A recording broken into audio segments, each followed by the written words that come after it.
পুরাটা দই হওয়ার আগেই দিয়ে দিয়েছি, একটু দুধ একটু দই ছিল এর জন্য, আর টমেটো সস দিয়ে ওটা নামিয়ে নিয়েছি। আমি আর ফ্রাই প্যান চেঞ্জ করি নাই, ওই ফ্রাই প্যানের ভিতরে আবার আমি বাটার দিয়ে কুচি করা পেঁয়াজ কুচি, টমেটো কুচি, একটু পরিমাণে টমেটো সস আর আমার একটা সিক্রেট মশলা দিয়ে সুন্দর করে গ্রেভির মতো করে নিচ্ছি। আর এর আগে যে গ্রেভিটা ছিল ওটা সুন্দর করে মিক্সিতে একদম ব্লেন্ড করে নিয়ে এখন আবার এই মশলার ভিতরেই গ্রেভিটা দিয়ে দিচ্ছি।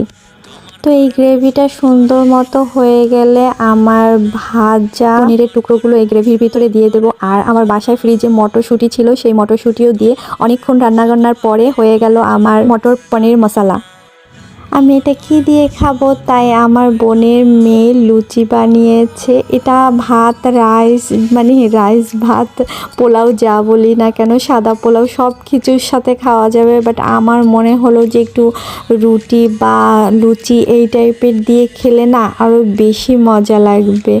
তো লাল আটার একদম ফুলকো লুচি ফুলে টইটম্বর হয়েছে, তো এটা দিয়ে খাবো। মাশাল্লাহ, আল্লাহ কপালে লিখে রাখছে এই খাবারটা, আর খুবই মজাদার খাবার। আমরা অনেকবার খেয়েছি, আজকে আপনাদের সাথে শেয়ার করলাম। আর আমার পনিরটা একদমই নিজের বাসায় বানানো, তো যেইটুক পনির আপনারা দেখেছেন ওইটুক কিন্তু 1 লিটার দুধ দিয়ে হয়েছে। তো আপনারা যদি পনিরের রেসিপি চান অবশ্যই জানাবেন, বাসায় কিভাবে নিজের অথেন্টিক পনির খুব সহজে খুবই ঝামেলা ছাড়া বানানো যায়। বাইরের অনেক দিনের বাসি পনির খাওয়ার থেকে নিজেদের হাতের পনির খাওয়া অনেক মজাদার এবং অনেক সফট হয়।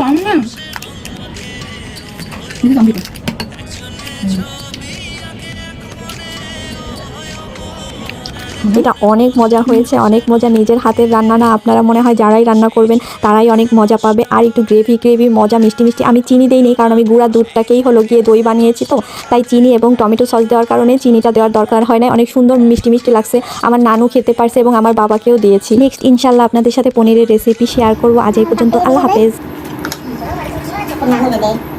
মিষ্টি তো অনেক পছন্দ। নানু একটু দিদি মনে হয় খেতে কি হয়, নানুকে দেবো, মার বাবাকে দেবো, নানুকে দেবো, সবাইকে দেবো।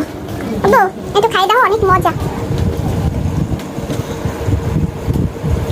এই পনির? হ্যাঁ।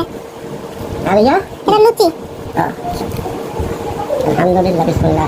পনির এক পিস নিয়ে নাও, এটা তো মশলা। পনির এক পিস মুখে দাও, দেখবে এত মজা পনির। চিকেনের থেকেও বেশি মজা লাগে। পুরোটা দাও। মজা না? চিকেনের মতো লাগে না? মনে হয় না যে মাংসের থেকেও মজা?